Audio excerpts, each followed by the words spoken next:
Boom! And Jack Graves has the first comment. Good job, Jack. Good job, Jack. It's Tuesday evening. It's Tailgate Tuesday with the Idle Zone Syndicate. How you doing? I'm tired. You kind of look a little tired. I'm tired. You know, if you're getting up 4:15 in the morning and it has nothing to do with hunting or fishing or being hungover, then it's not any fun. Why were you getting up at 4:15? I gave up and got up because I couldn't go back to sleep. So I'm old. I mean, you just had the big birthday, but it ain't the years, it's the miles. Yeah.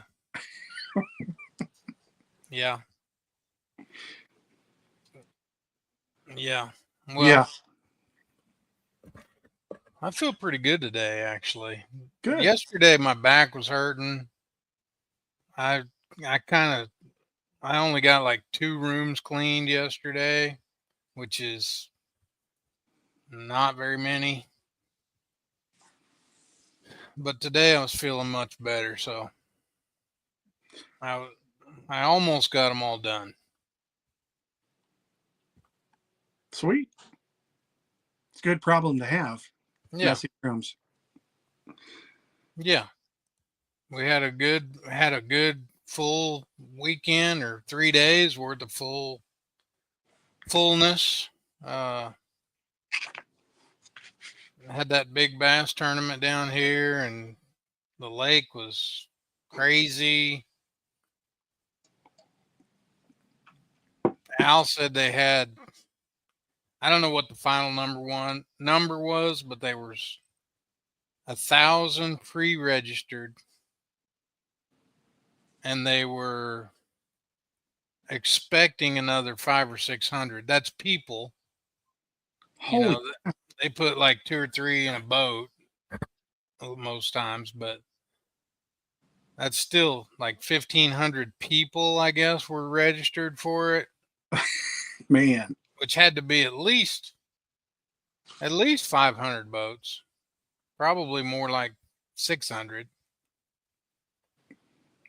I know there was boats everywhere, and it didn't help that the weather didn't cooperate. Like the first hour on Saturday, time slot was 6 to 8. Well, you know, there's floaters everywhere already, and then there was supposed to be a bunch of storms. And being that it's not a, you know, it's a big bass event, it's supposed to be a fun event. You know, they're pretty lax on their rule, you know, on their takeoff and launch and all that rules. You can take off anywhere you want, launch any time you want, just can't cast before 6. Well, so they tried to tell everybody not to run before 6 o'clock, before safe light. Well, you know, that's not going to happen. Some people abided by it, some didn't. You know, my pastor and I fished, and we didn't. I told him to text me at 4 a.m. Let's look at the radar. He texted me at 4 a.m. It looked like the radar was going to be bad until about 6. I said, let's go back to bed and wait till 6. Because I didn't have a clue what we were doing. We pre-fished Thursday and didn't learn a thing. We learned what not to do, I guess. And, you know, most of the time I have an idea where I want to start. I had no idea, because up here where I'm around the sailboat bridge, where I'm more comfortable, it's all blown out. Like, all the stuff that I normally fish is blown out. So I didn't have a clue where we wanted to go. So I'm like, I wasn't in any hurry to get out there, sit and get soaked. So we're like, let's just wait till 6. So he texts me at 6. And he's like, "It looks like we're clear." I could tell he was gung ho. So I'm like, "Come on, come over, and we'll go." So he came over. He was here about 6:20, and we went over to Bernice, and we put in a little ramp on the other side of the bridge there. And of course, by the time we got on the water, it was 6:45. The fishing had already been going for 45 minutes. So I'm like, we'll just pick a little spot where there's not a boat. Yeah, no kidding. And I made about 10 casts and caught a 3.5 pounder out of a willow leaf. And I'm like, or a willow tree. So I said, okay, that's what we're going to do. And we had a good day. We probably had 17 or 18 pounds. And I caught one in the 10 to 12 hour, took 6th place, got a check. And he weighed fish. He just wanted to weigh a fish. He weighed a fish. We had a good time. Cool. Good time. Then day 2, I was talking to Moody, and he's like, "What are you going to do tomorrow?" I was like, "I'm going to go flip willow trees." That's what we did. I caught him pretty good. So I go to Bernice, and the dang entire parking lot where I put in is underwater. And I was there about a little before 6 because I'm like, I'm going to get a full, 6 to 8 fishing time on this first one today. No, all the little ramps around the lake were all underwater, so everybody was congregating at the bigger ramps. So I go to South Winds, and I sit in line there for an hour and a half. Oh, geez. Getting in the water. So I don't catch my first fish till like after 8 o'clock, and of course the first hourly, it only took like a 280 something or a 290 something to get a check the first on Sunday because nobody was in the water. Yeah, there's 4 boats in the water. Yeah. Failer got a check that hour though. Failer got in apparently. Well, good. So yeah, let's do it. Let's bring our guests in. So what you're saying is you didn't catch a 10-pounder. I did not catch a 10-pounder. I watched a video yesterday of some guys catching a 10-pounder. Yeah. This guy that we're going to have on. 10-pounder. If he hasn't been hijacked at the gas station he's sitting at. Yeah. We'll bring him on. Matt Pangrac, host of BTL, winner, I guess, I don't even know what it's called. Bass USA? The Pan American Sport Fishing Championships. Yes. That's awesome. El Chichillo, Lake Chichillo, Mexico. El Chichillo. Yeah. So where is El Chichillo? So where we ended up crossing the border was like, we crossed like 45 minutes south of Falcon. So we like drove past Zapata and then crossed through and then drove like another 200 kilometers into Mexico. So I guess it would be the kind of mid-east portion of Mexico. Yeah. Which is really weird because it like the time went back an hour, even though we went east. Like back, like now it's 5 o'clock? Correct. It was weird. 6 o'clock? Yeah. That is weird. That's strange. Why would it do that? I have no idea. None of us could figure it out, but that's what it did. So explain to the folks that don't know what this is, what it is. So this is like USA Bass, and you can get on the website and look at it, is kind of a group of anglers, and it's like I don't want to say like an odd group, but it's an eclectic group of anglers, because you definitely have like some of the top guys in the world, other touring pros, some other guys have been a part of it.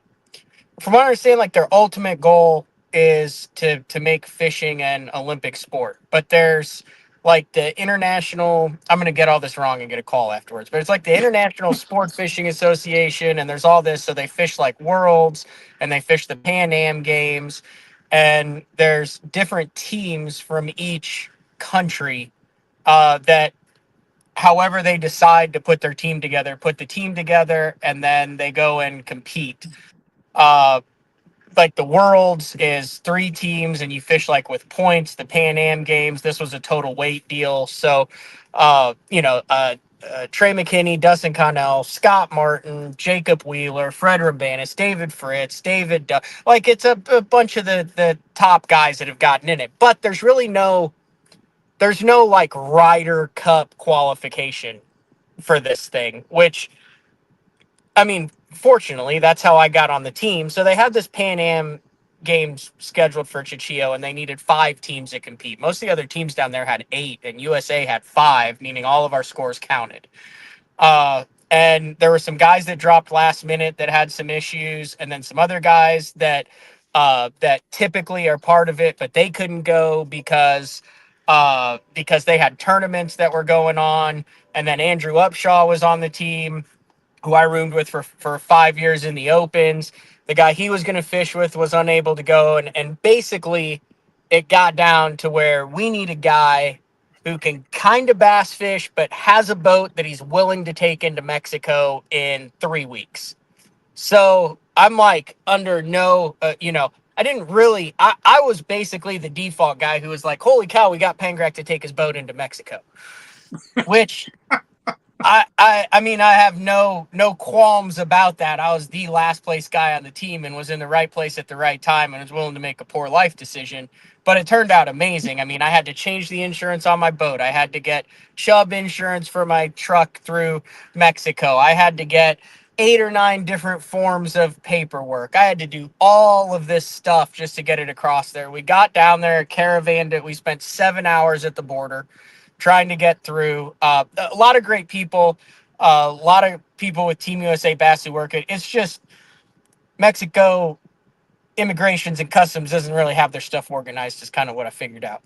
But we get in there, and we had like a ranger escort. Those guys were top notch, by the way, like super good dudes. They took us right to the resort. But I've towed over 1 million miles. I know I have, because I had 380,000 on the last truck, and before that I probably towed a Bass Cat over 500,000 miles. I have never, outside of like 2 flat tires, had an issue towing. I make it 10 feet into Mexico, 10 feet into Mexico, south of Zapata, and I get my trailer hung up on a metal post going through immigration that torques my axle, and now I've got one wheel pointed this way and one wheel pointed this way. We're in Mexico, and there's a dude who doesn't speak English. To just have a spot where I can park my boat to like look at it, he's charging me $10. It ended up 3 hours later, I was in a parking lot where I just kept paying the guy $10 to just stay there. There's a Mexican cart outside of a dude who's trying to sell Mexican Coca-Cola and papaya with some spicy sauce on it. My truck is unhooked because a 2500 HD is too big to bring into Mexico, so I had to unhook it, drive it around the block in Mexico to immigrations to where they could take pictures of it, and then I could put a $400 bounty down on my truck that I had to pay. Anyway, long story short, the Rangers at like 5 p.m. went, hey, we're not driving this at night, so we're leaving in 10 minutes. So I rolled 3 wheels down to Chichio, and fortunately, Mark, who kind of runs the Team USA Bass, he had a spare spindle, and we were able at the end of the week to get the thing hammered on. I actually had to come back afterwards and go up to Minnesota. I had just chewed through my second tire, and I have to go in and get that fixed as soon as I get home this week. So that was just the travel down there. Just the travel in. Yeah. Okay, so you get to the resort, and then what happens? Yeah, no, everything was awesome. It was Scott and Scott Canterbury, JT Tompkins, Trey McKinney, Joey Cifuentes, Josh Weaver, and I always forget his name. He owns Gamma Line, super great guy. He's actually changed the spindle. And Mark fished together. They ended up splitting them up, and they fished with JT and Trey. But we practiced for 4 days. I fished with Andrew Upshaw, and then the tournament was 2 days, and it was total weight. There were 54 teams. It was really cool. We actually, I was like Andrew and I were just like, don't embarrass like Team USA, because like like you, it's not like a featured event, right, in the United States. Like if you're in the know, you see some posts about it, but it's not like it's not well covered. It's not. It's there's They're working on it. I feel like it's getting better. Scott gives it a ton of publicity with what he does through his YouTube series. Andrew Upshaw's filming 2 Let's Fish TV shows that'll go out about it, but out kind of the mainstream bass media, BTL included, we've done some shows on it and stuff, but it doesn't get the coverage it deserves. Like this is a big tournament internationally. Outside of Canada, who I think the Johnsons and Coop and Gussie weren't able to come to this one. They have fished some in the past, I think. But like the other countries send like their best anglers. It's like a big deal there. Like you get there's South Africa, Colombia, Dominican Republic, Mexico, US, Canada, Turtle Islands, which is like part of Canada up there in Ontario. There are 8 countries. I mean, dude, like I don't get nerves in the opens or in tournaments or anything. Cause like, I mean, I'm fishing for myself. If I suck, there's like one guy in a message board who will point out that I need to stick to podcasting. And other than that, life goes on. But like, dude, like, I mean, I got the hat right here. You put the like, look at that. That's like the USA hat with the bass and stuff like that. And I hadn't worn a jersey. And, we've all got our team and gave the pep talk, and it's all, and you see all the other countries and they're all cheering. And you've got, the meetings. You watch everyone look at the United States when we walk in. Because, I mean, let's face it, we've got like the best bass fishing in the world, the biggest bass names. And it's like, all right, dude, we gotta freaking catch them. And we caught them. I mean, USA finished first, second, third, fourth, fifth out of 54 teams. We beat Mexico by 80 pounds. We swept the podium first, second, third, had big bass of the event, had big string of the event, and beat third place by like 180 pounds. Like it was a good old fashioned butt kicking. Very nice. Some good pictures right there. And you caught, and how was that that wasn't the 10, was it? Was that the 10? If it's the one where I'm jumping around going, "Oh my gosh," to wish I had been able to take my reaction to that fish catch back. Yeah, We'll look at that it was again. me. Like I kind of like blacked out a little bit when that happened. So the interesting thing about that was we can communicate on the water. So like we know what everyone else has. So Andrew and I had a really good practice. Andrew, you'd done a ton of map study, had a game plan going down there. And one of the interesting things was I probably had the most recent Mexico fishing experience on that because I was at El Salto, and threw that big jig and minnow with like a 7 and an 8-inch minnow on it. And as soon as he asked me, I was like, looked at the lake, watched when they were there 6 years ago, and I was like, oh, this is going to be like really ugly if it's anything like El Salto.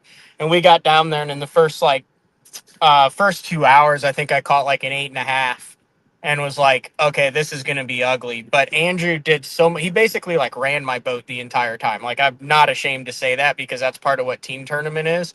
Mm-hmm. But once we figured it out, I was able, like, those fish ate the big minnow, but you couldn't like see them. Like they were in the rocks on the bottom. So you had to like pull them out with it and stuff. So once we got that dialed in, like we looked at each other. We had a day of practice where we had one where we had like 41 pounds for our best 5. Another day we should have had like 43. He dumped 11 or 12, but every day we had over 35 with multiple 8s and a couple 9s.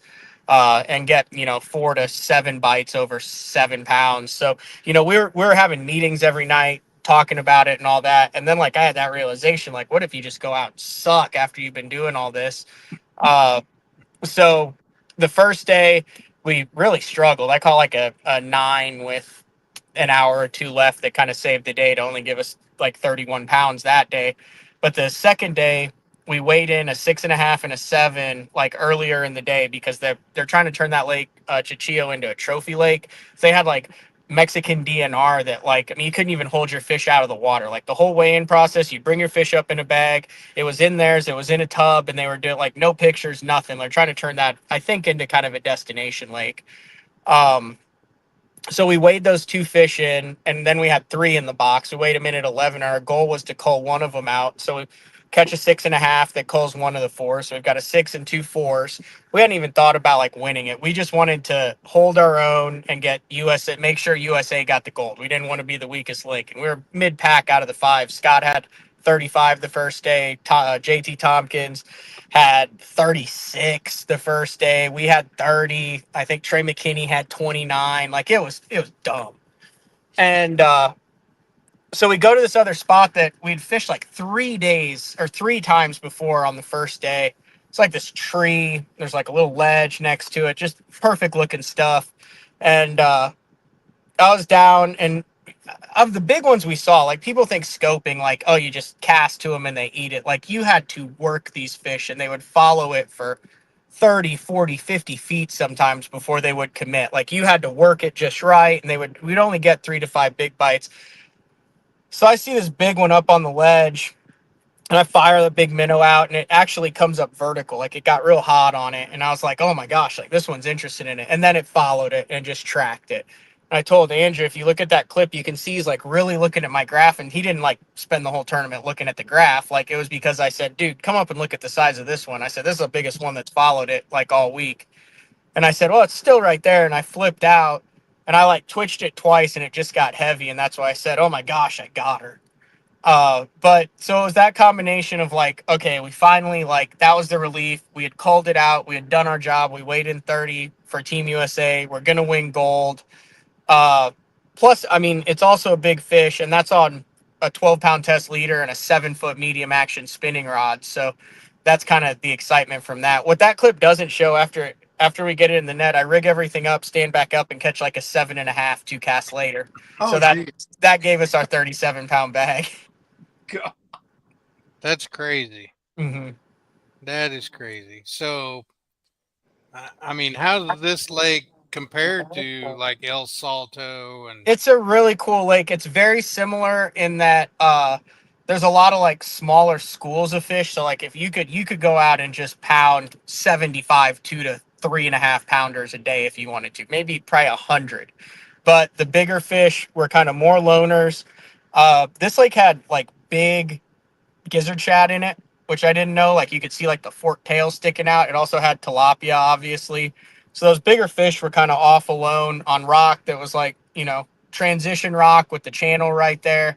And you just kind of had to like intersect them. There's a lot of teams that were fishing the same stuff, but they didn't really react nearly as well to dragging a jig or throwing a 6XD in that 15 to 18 foot range as they did when you could, put a minnow on it and really shake it and get it going. And then like using just like obnoxiously big minnows. That's kind of, as far as like El Salto, the number of big fish I don't think are there, but the quality of fish are there. And if I hadn't been to El Salto, I'd be like, yeah, Chichillo's the best lake in the world. That's awesome. So I mean, you've been to Mexico a few times now. Is this the first time you've driven across? Oh, absolutely. No one drives across a bass boat in their truck into Mexico. Yeah. I mean, I mean, unless you, no, like you don't just like hook up and decide to go to Mexico. Would you? At do least it again? I don't know anybody that does. Maybe I'm just like hanging out with guys who don't have any balls, but Yeah. I don't. I mean, that's not a story I hear regularly. Like No. I literally like, especially when it started, all that crap started happening at the border with the axle and all that. I was like, you know what? This is all just part of the experience. It's part of the story. Because Upshaw was like, dude, he's like, are you like a changed person? He was like, you're really mellow about all this. He's like, from what I know of you, you'd be like freaking the hell out. And I'd be like, I mean, there's nothing I can do about it, man. Like whatever happens, happens. Right. But like the hosts were there. The mayor of that city, China, it's spelled China, but China, Mexico. They made everyone feel really welcome. We had really great accommodations. We stayed at like a resort that had recently just opened that was right there within the park. You could tell that the people in that area had taken a lot of care, had a lot of pride in that fishery, and I definitely think it's on the upswing. That's awesome. Yeah, they gave us all like a bottle of tequila at like the pre-tournament deal. Like they had all these kids come out and do like traditional like gaucho Mexican cowboy dancing and stuff like that, and then a band, and then boom, they plopped this thing of tequila down. So like everyone on Team USA was passing it around, just taking a pull straight out of the bottle for good luck. It worked. Nice. Yeah, It worked. yeah, So, I mean, you talked about you.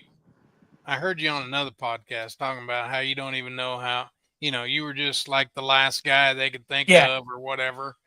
But now that you're like the winner, are you automatically on next year's team? Or are they going No. to ask you? I mean, No, I'm like under no illusions. Like I'm super pumped. I'm proud. I'm owning it of what we did as a team. But I mean, dude, you don't. I mean, you can't deny. Like, I mean, I'm not. If this truly is going where they want it to go, like I am not on that list. yeah, At this point, and probably never will be. Am I thrilled that I had the opportunity? Do I apologize for anybody that I took that opportunity and did it? Hell no, I'm damn proud of it. I'm getting that jersey framed with the 2 gold medals, and I'll tell that story till I'm dead. I looked at my fiance, Court, when I got the call, and I was like, this is fishy because, like, I'm not sure why I'm getting this call. And she's like, you have to do it. And she is not a fan of me doing sketchy things because we're engaged and she wants to make it to the wedding. But she was all in on it. I was all in on it. It was the first time that I'd gotten to really represent. Like, no, it's really cool. I don't care what it is. You get to represent your country in an international competition of something that like you've dedicated your whole life to. Like yeah, that was the coolest part of it. And then to see the other countries' pride and the way that they took it. And you got Joey Cifuentes sitting there playing guitar with Canada and the Turtle Islands, and the Colombia guys trying to feed us all some sort of liquor that was delicious yet dangerous. And it just the whole atmosphere, the international vibe being down there in Mexico. It's real easy to get caught up in, can I cuss on this show? oh yeah, On the go ahead. bullshit that goes on in the industry.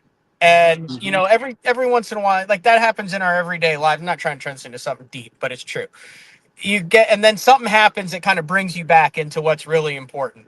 There's a Yeah, lot of BS that's going on in the industry now where we're like, oh, it's dying, it's going away. Tournament fishing is screwed. This organization's doing this and this organization's doing that. And you get to a place like that and you see dudes from other countries that just want a freaking shot and look up to Scott Martin and Upshaw, all those guys who have it and are so excited to see him and do it because they don't have that in their country, and it's so expensive, it's impossible for them to do it. And it kind of puts into perspective how fortunate we are, how lucky we are, and how good we really do have it in the tournament fishing aspect. I think if everybody could see kind of from a different set of eyes the way the rest of that bass fishing community kind of looks at Team USA, and that could be a little bit of self absorption, but it's true because that's where a lot of the best bassing, although Canada's kicking our butts on the Elite Series lately, but I think a lot of the issues that we think are serious right now would go away, and we would just be extremely appreciative of the opportunities in the bass fishing world that present ourselves all over our country. 100%. I mean, I think that's just a world. It doesn't even, you don't even have to apply it to bass fishing. Yep. Like I went to Africa with my dad and my 2 brothers for a week and come back with such a greater appreciation for what we have, and that we're complaining about this, about Yeah. whatever, Mhm. it's just crazy. But they're so into it too. Like all the other countries, all the guys. Like, I mean, you might not even be able to communicate with them. But I was also surprised at how many of them came up, high five, fist bump, wanted to take pictures, hand around. Oh, good job, good job. Like even the Mexico guys were like, man, that's embarrassing yet impressive. I think, it really, and you've been there, back in the day when the nation championship was what the nation championship is, Yep. and the foreign anglers, Yep. their appreciation of that event was 10 times. Most people appreciated it, once they got there, and people, and if you never attended one, the way it used to be with the 50 some whatever, and put you in the water, kind of like NPFL is doing, like that whole Well, it vibe. was the same classic. It was the same format as the Bassmaster Classic. You had a Yeah, boat yard. You had them dump you in. You had expenses paid. The swag bag when you went to the dinner was insane. I mean, I was lucky enough to kind of make a couple of those at I think the tail end of the golden years of it. yeah, But I mean, yeah, it was. That's how I got to know Dean Sylvester. I still kind of keep in contact with yeah, him. He was from Australia there, but yeah, you would have the international anglers that would be there, and I mean, it was that to them it was literally their lifelong dream to be in America bass fishing. yeah. And Mhm. it's such a cool. It's just cool to even think that there's something out there that makes people still feel that way. Yeah. And I wish somehow, some way we could have more of that around. I don't know how we do that. And I was trying to think of why it's not on the same level, and I'm not saying the same level as the classic, but like when the Olympics come around, like everyone stops and pays attention to the Olympics. And I guess because we don't really have like I know like in hockey, like we have a rivalry with Canada, obviously the Soviet Union when it was there, or Japan in baseball or that. But I guess there's not it's hard to think of bass fishing as like a team sport. I think Hmm. is kind of how it gets down to. But if you could somehow capture the passion and the intensity and the national pride that all each of those hangers from all of the different countries felt when they stood up and they played the national anthem in front of the rest of the entire room at the opening ceremonies. Like there's some legs there to where I think you could get all the organizations depending on when it was. Like I I don't know what the best avenue is, whether it's like a Ryder Cup style format. Like I think Kevin Van Dam is the captain of the world's team this year. But like, is that a deal where you take the top elites, the top elite Americans, the top BPT Americans, and then you have a number of captains picks? And then how do you also instill in that in a sport that is very individualistic, that is everybody is a sole proprietor, that has families that they're trying to feed, to spend time to go internationally and not get paid for it? Like, I mean, I got 2 gold medals and a trophy and memories. That's it. Now they covered a lot of the expenses, but I was still out a good chunk of change there between all the insurance and all that. Wouldn't Hmm. trade it for the world. Don't expect them to pay me back. Like that was my choice. But I've thought a lot about on the road, to and from how do you translate this to the general viewing public to make them care and want to care and be in it, like a Ryder Cup, like a World Cup, like an Olympics. I don't have a good answer for that right now. There's a lot of guys over at Mark Schlarb and Scott Martin's doing a lot, and there's a lot of guys over at the USA Bass that are working on doing that have worked on it, that have laid a great groundwork uh, to be able to kind of maybe take it to that next level. Has it ever been held in the worlds, or I guess Pan American Games wouldn't have been, but Yeah, yeah, they has it have, been and it's held in actually coming to America? Hot Springs next year. Okay. So maybe, I mean, And they've had it on Lake Hartwell before and stuff, but Yeah, I don't know. That's interesting. That's an interesting question that we need to probably. It'd be great if we could figure that out. yep. You know, it just I don't know. There's just so much. There's so much to fish, and like you said, it's kind of an individual. It's become an individual. I mean, even the nation and the TBF and all that. That the state teams used to be that way. They used to be. You used to be very prideful Work together for your state to try to win the boat, and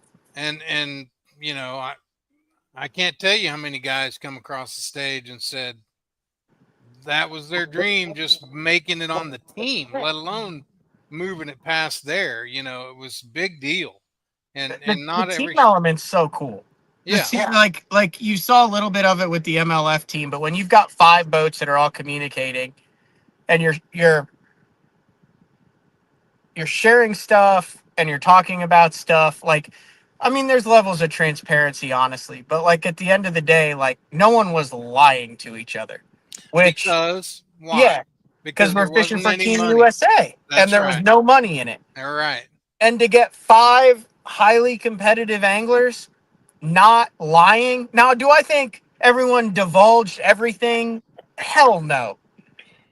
But do I think anyone was lying to anyone else? No. Yeah. So that's was weird being around those guys and, and being one of them too. And instead of being like, my God, we have the big minnow thing fired. Do not say a word, Andrew. Like, we will pound them to the ground with this thing. We were like, everyone had a little thing. And then, like when Trey started catching them out of bushes, like he was like, yeah, like they're in the middle of the bushes. Like, and then you kind of had to get on how he was catching them. And when Scott and Scott Canterbury were catching them, like we all had little elements. JT figured out how to catch some suspended fish. Like it was all cool. How it all came, together like that. We all kind of got in each other's boats and worked together and stuff like that. That was like a really cool element of it that was really neat to see everyone like work, because the ultimate goal, like the individual gold is just icing on the cake. Like the ultimate goal was to go represent USA, get team gold, and not embarrass myself. So it was all those things were on all those fronts, and then that was just the icing on the cake on top of it. Jacob Fish said we should do the Pan Am Games on Milford. That would probably be the only lake I would turn down an invite. Me too. That ain't worth representing your country to put yourself through that for a week. You love Milford. That would be more like the Hunger Games, not the Pan Am Games. True statement. True statement. That's funny. So what's next for you? What were you doing in Minnesota? It was kind of like a triple deal. So my buddy Adam Bartuzek, who I fished the St. Jude Classic with, he's getting married in October, so he was doing a bachelor party up at Ely, up north of Ely, Minnesota, on a little lake up there. So we did some walleye fishing, crawfish hunting, and smallmouth bass fishing. And then I stopped by after that.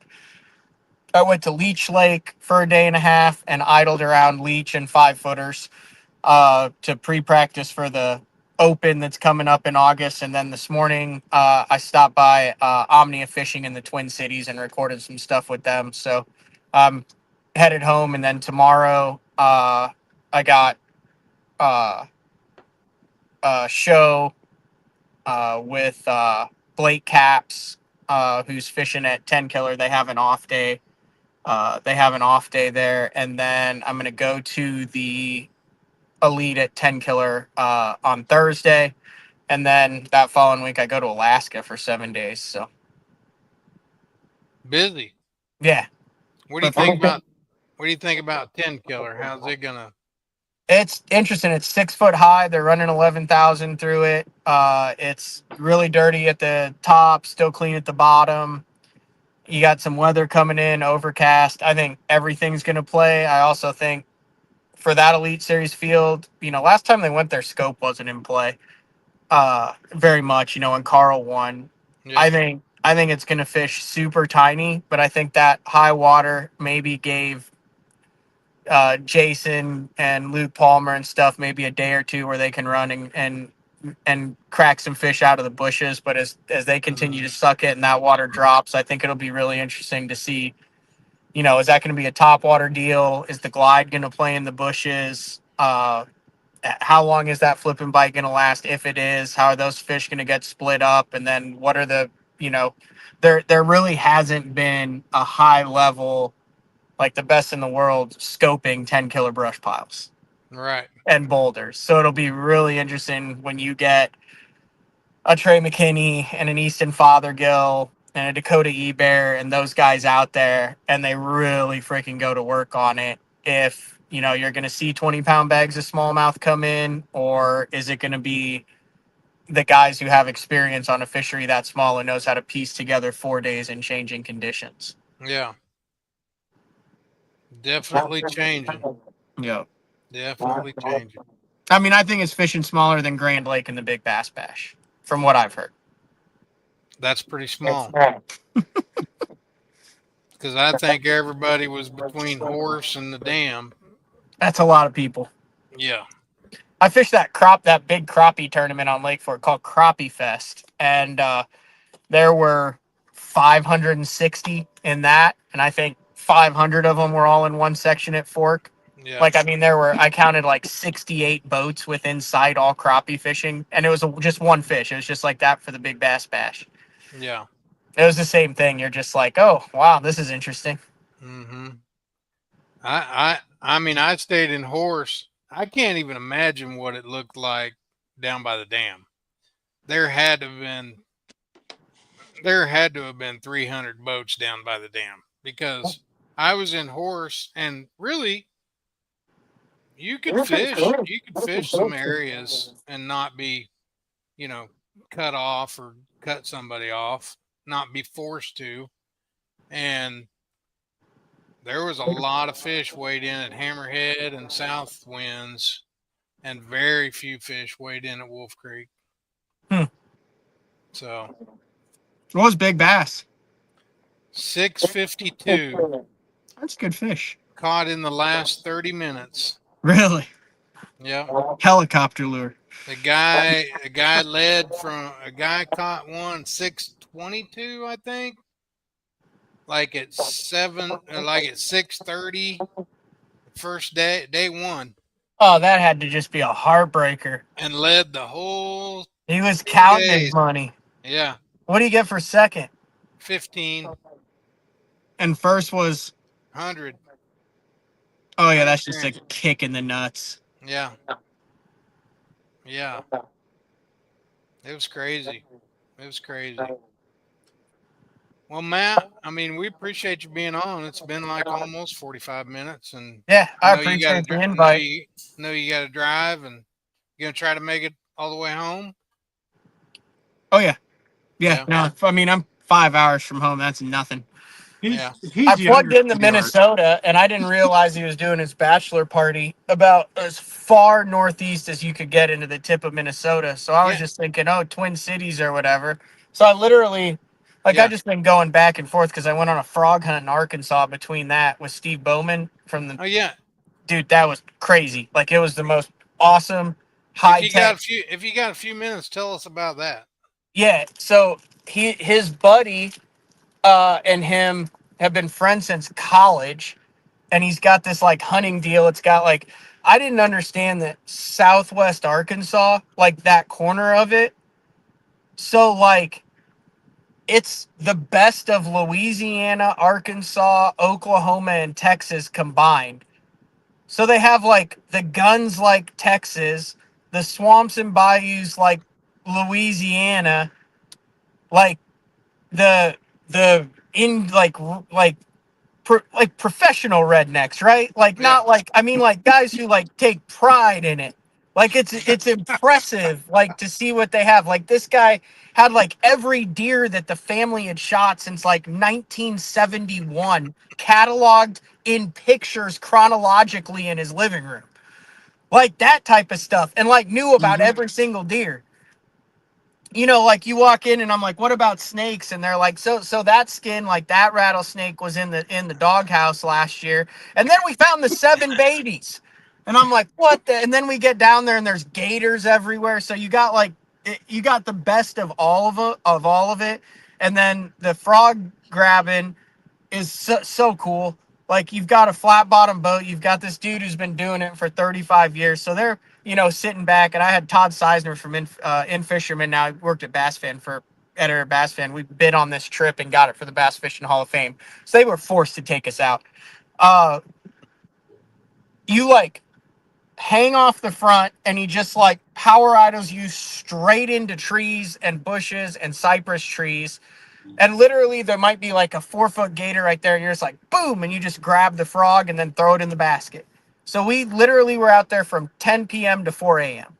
I was so freaking tired the next day. You just grab the frog. So are Yeah, so like they are come they in and like they blinded? don't, I guess, I don't know, maybe they're just dumb, but they just sit there and then you grab them and you toss them in the basket. And then if they're hard to reach, you have this thing like, like the old person claw, like a little trash pickup claw. Yeah.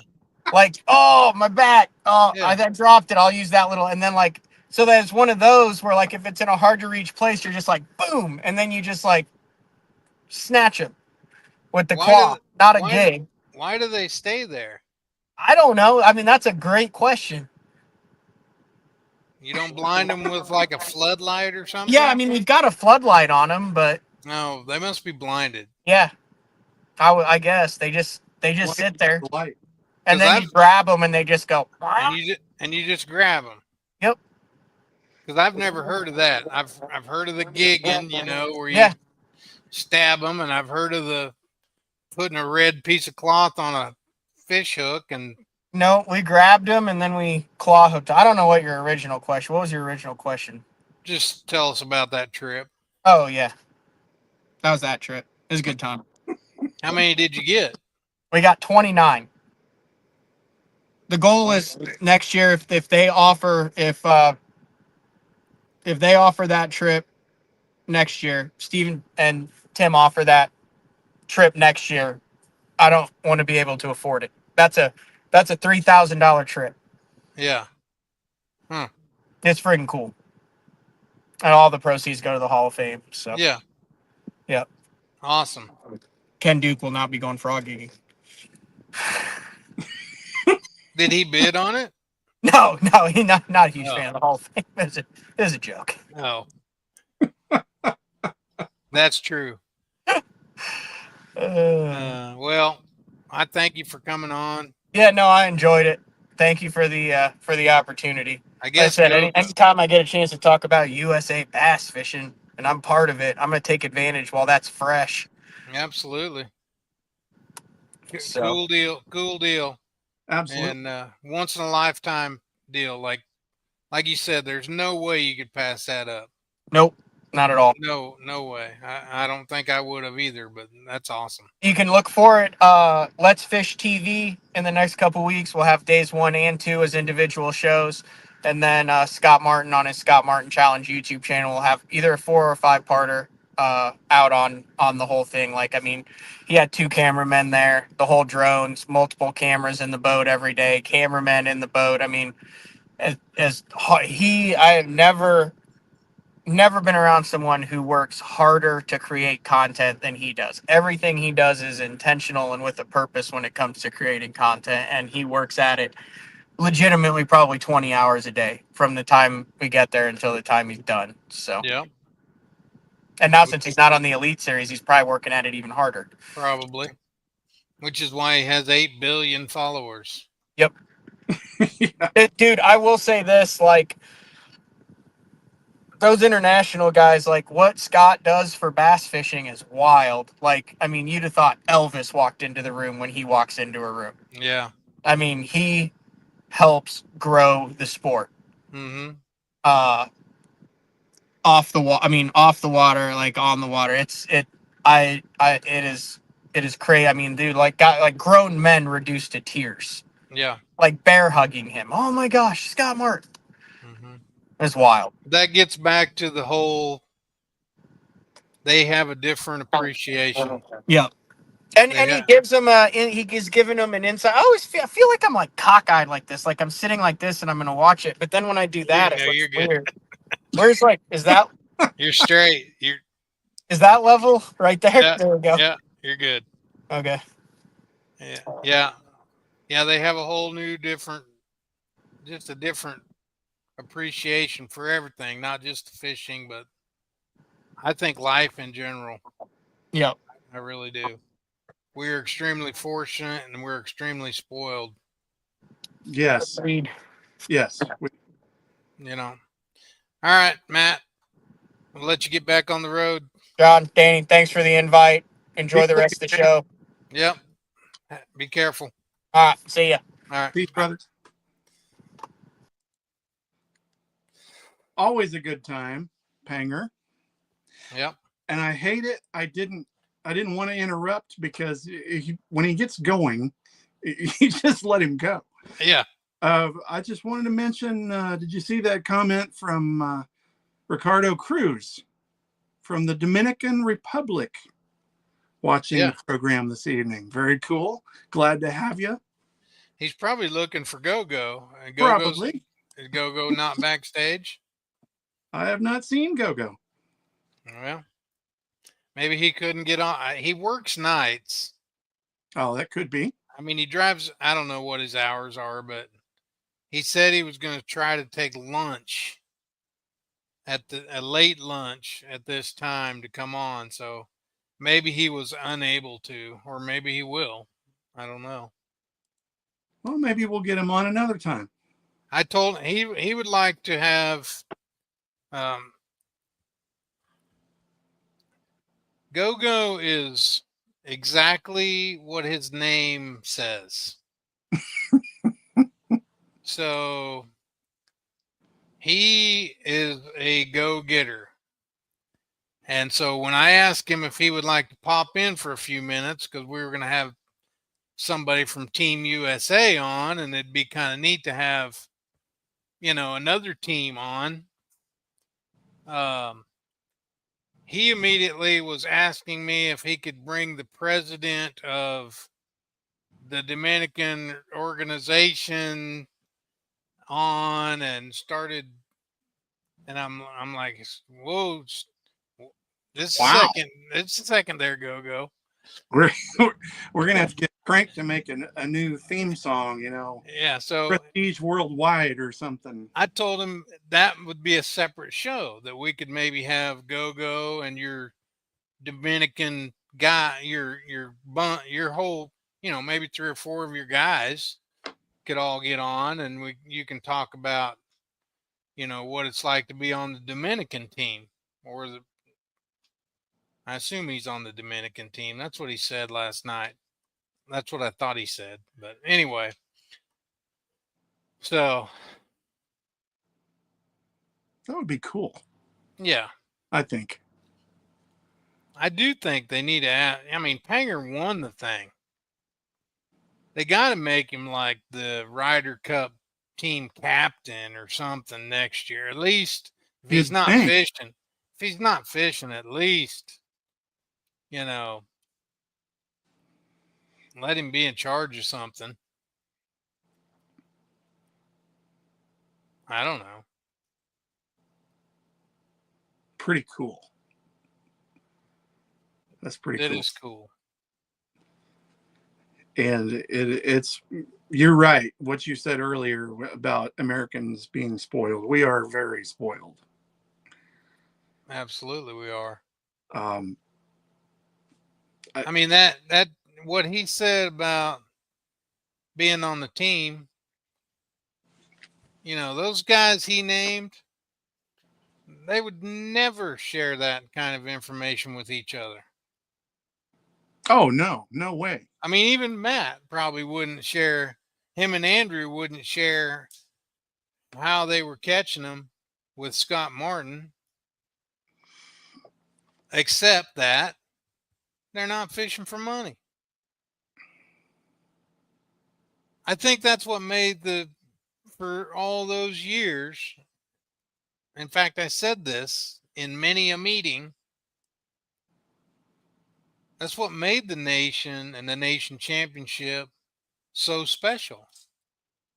Not about the money. Not about the money. There was years when first place didn't pay that much. Before they got an elite series, before they got an elite series berth and all that, and they were just fishing for the classic. That was it. Yeah. There wasn't any money. There wasn't an elite series berth. There wasn't elite series entry fees. There wasn't a boat. There wasn't a truck. Fishing for a classic spot. And many a meeting I said that. It's not about the money, Well, what if we, when we go in a meeting and I'm discussing with upper management something they want to take away. What if we replace it with money? What if we replace it with, this much first place money? I'm like, it's not about the money. You don't understand. You've missed it. Yes. You missed it's the not point. about the money. Never has been. Never will be.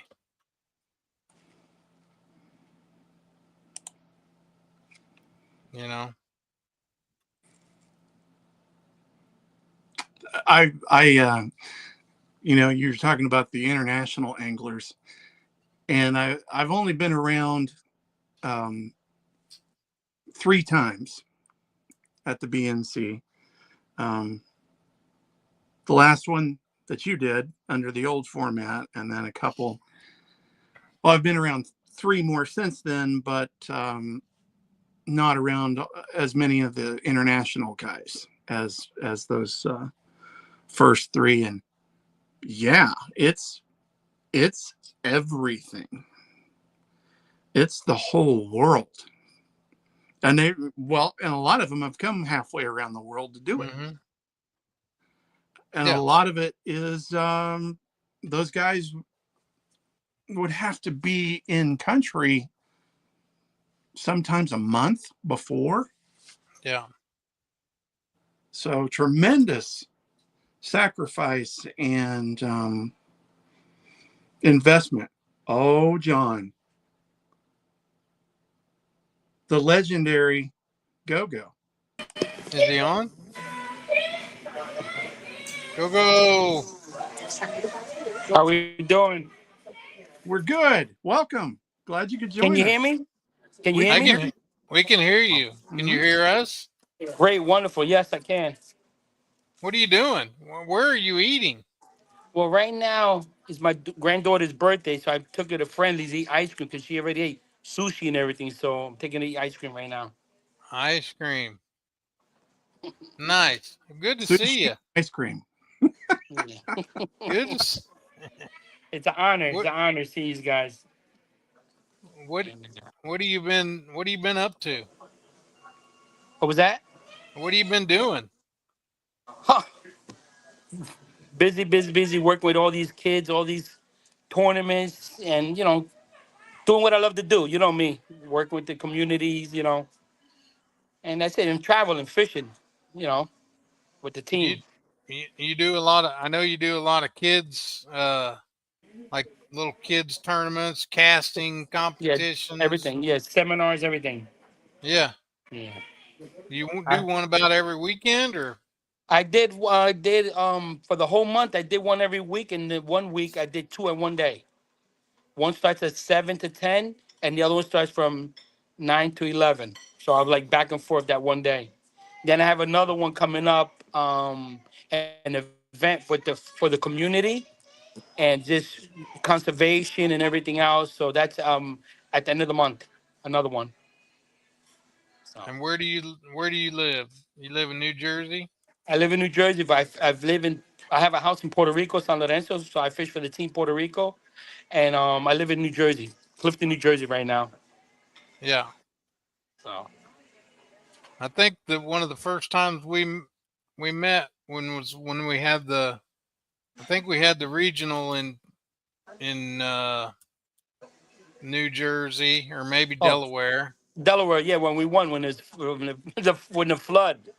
Yeah, Remember the that? flood. It was a flood. We had to move the trailer in the middle of the night. Yes. It We rained did. so much. And we ended up Yeah. winning that year. Yeah. So tell us about being on Team Puerto Rico. What? Well, How, first of all, how do you get on the team? Is there a qualifying process or?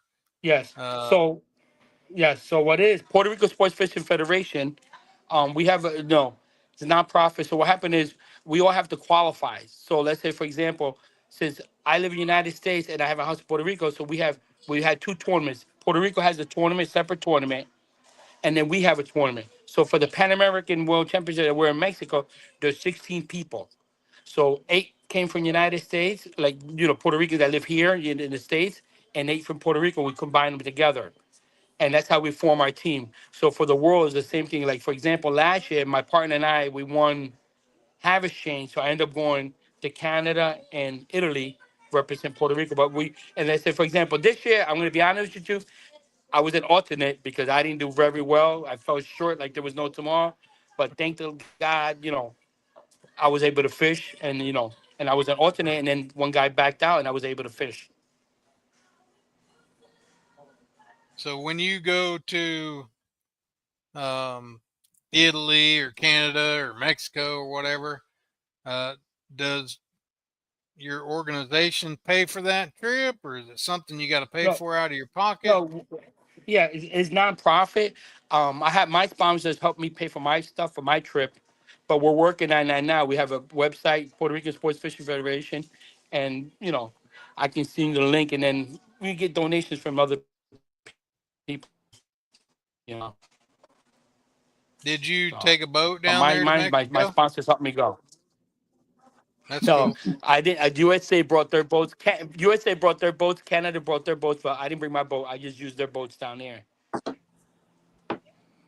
So I saved the extra money traveling.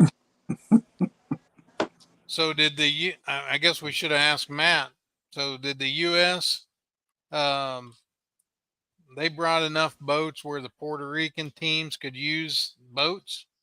No, so what happened is over there they have all their boats. So for example, we paid for advance for boats for they have boats for all of us. And so like USA took their boats, Canada, like I said before, and then we needed 8 boats, so they supply was 8 boats. So it's all in the package deal for the hotel and expense and everything. Yeah. Okay. So how was the fishing down there for you? Phenomenal. So I got a crazy story. So for example, I know maybe you use the free Uh oh. Did we lose him? Maybe we may get him back. I hope so, because I have a feeling it was going to be a good story. And if it wasn't a good story, I was He's going to in an say, ice cream shop in New Jersey. They ought to have a good signal. you would think. They're in New Jersey.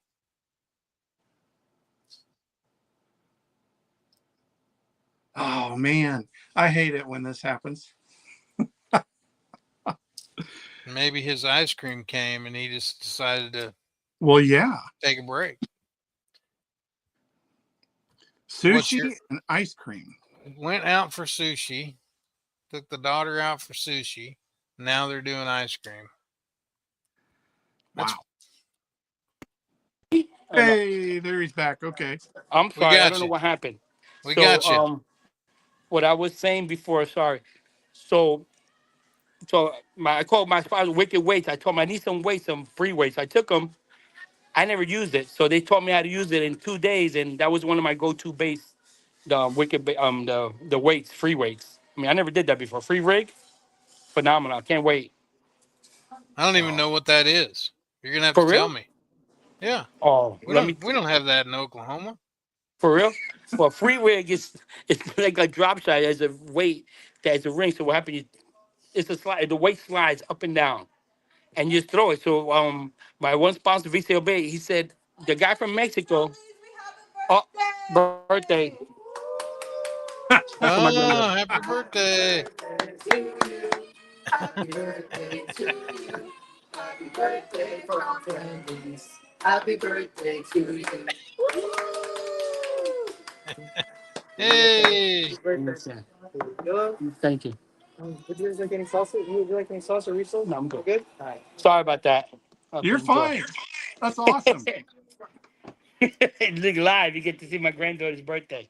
I mean, Um, so yeah, so I never, like I said, I never used that. So the guy that took me out, he told me you need tilapia. I'll say so. I got my sponsor Visa bait make me all the tilapia baits, speed worm, fluke, game changer, little bait, and I caught all my fish on that. It was crazy. Match the hatch. So yeah. Did you catch any big ones? the biggest one I caught in practice, in the tournament, I got maybe like a almost shy of 6 pounds. But in practice, I caught like a 7 pounder. Then in practice, my partner and I, one day he threw a crankbait, he catches almost a shy of seven, and I was slacking. I grabbed the Shimano crankbait and I threw it and I caught a five. So we both caught back to back two big ones in practice. So he went back, another guy went back, caught a 5 pounder there. But we targeted like a rip rap wall. And the one day I drop shot, caught my limit right away. The next day on the spinner bait, on the Vibrotron, I don't know, remember the Vibrotron Lunkalore, triple Vibrotron with that blade, with the rattles? I don't know if you must have used it before, but I used that and it was one after another. It was crazy. I mean, but it's called fishing. We're on the rip rap and my friend called me up, my teammate, because we call each other. And my teammate called me up. It's Gomez, you got the limit. I said, no, we only have one. He said, throw a spinner bait. And sure enough, I tied the spinner bait. Boom, boom. We started catching them. But we all share thoughts. That's how we got to catch a lot of fish. All of us. You know. Yeah. So you worked together. Uh, that's what Matt was telling us was so neat about this event was that you could work together and that everybody did work together. Because Oh yeah. hey, you're fishing for your country, you're fishing for a medal and not money, so it's easier. I guess it's easier for guys to share. Yeah. So like we help each other out. Like once we got our limit, we all let everybody know right away. We got a limit on using this bait, whatever. And they would come up to me. I would come up to them, and we just share everything right away. And we had a phenomenal time. That's what it's all about: teamwork. And Mm, and that's what we try to do. yeah. Work together as a team. We're gonna win soon. Believe me, we're gonna get them soon. You know, Where last. is where is next year's? I'm not sure because right now I know right now they're going to South Africa. I won't be able to go. I don't think we're gonna send a team there because it's in September. And when they did have the date for November, I had put vacation. I worked for UPS, so I put my vacation, but they changed the date, so I'm not able to go now. But I'm not. It's an expensive trip. Believe me, it's like more than I think $4,000 or $5,000 easily. And Oh we, yeah. I don't got it like that. Yeah, But no, I next year, I'm would. not. I'm not sure yet. I think Lake Murray supposed to have it next year. USA is hosting it. So I think they're having. I'm not sure if it's the Pan American or the World. One of the two is going to be, I think, Lake Murray. But I'm not Matt sure. said I mean, Matt said something was at Hot Springs. Hot Spring. Okay, so one's in Hot Spring. That's the World Championship, I believe, and then Lake Murray would be the Pan American, most likely, if they do have it. Okay. Well, that'd So be cool. hopefully, if it's Hot Springs, I'll put my vacation once I get the date, and hopefully with the team, and if I qualify and everything, as we all work together as a team, then hopefully I can take my boat down here. You know, What is the fishing like in Puerto Rico? oh crazy! Let me tell you something. 2 months ago, I think they caught an 11, a 10, a 9, a 8 to, to catching big fish. And Yeah. that's bass. And you can catch some big peacock bass too. So if you want to go, let us know. I got all the connection for you guys to come to Puerto Rico, places to Oh, we stay and want to everything. go. We want Believe to me. go. Do you need a And passport? no, just a regular license, no passport for Puerto Rico. But now you got that. We got that new Hmm. license that we have to get that star or something. But I have my own passport. But Puerto Rico is just part of the United States, so you can just go with a regular driver's license. Interesting. Devin wants to Yeah. know if they throw glide baits in Puerto Rico. Well, I don't know if they throw glide baits, but let me tell you something. Everything I took over there, and I catch fish on. So I did like the jackal baits and all that stuff. I mean, they'll eat it. Believe me, when they catch those big fish, believe me, I never thrown a glide bait there. So when I go, I use like the regular spinner baits, crank baits, you know, and plastic, But Mm-hmm. but if they're catching those big ones, I mean, they're finesse fishing them. I mean, a lot of guys got a lot of boats. So, but the only thing is in Puerto Rico, it's not a 250 horsepower boat. It's just 30 horsepower. Uh, Even though the motor is 60, so I guess they race and put 30. well, guys do that Or, around or, or, they, here. or, they, or, they, or they come with 30 when it's a 300 horsepower and they make it 225, right? Yeah, same thing. Yeah. So, but I mean, So, do you have you fished a tournament in Puerto Rico, or do you just fish the ones up here? no, I fish the ones here because they have it separate. We're invited to go as guests to fish them, but they do their own separate tournament. They do a 2 day tournament, and we do a 2 day tournament. Like ours this year was in Santa Cooper this year. So Who runs those? the ours is the Latin American Bass Anglers, and then one in the Puerto Rico Sports Fishing Federation, but it's LABA, Latin American Bass Organization Anglers. So that's two different, we fish and then we put them all together. Puerto Rico Sports Fishing Federation is all of us in one. So we just, Hmm. fish, both different places. That's awesome. Yeah. What was it like to go to Italy? What was the Oh, it was fishing like in Italy? beautiful. It was all forward sonar.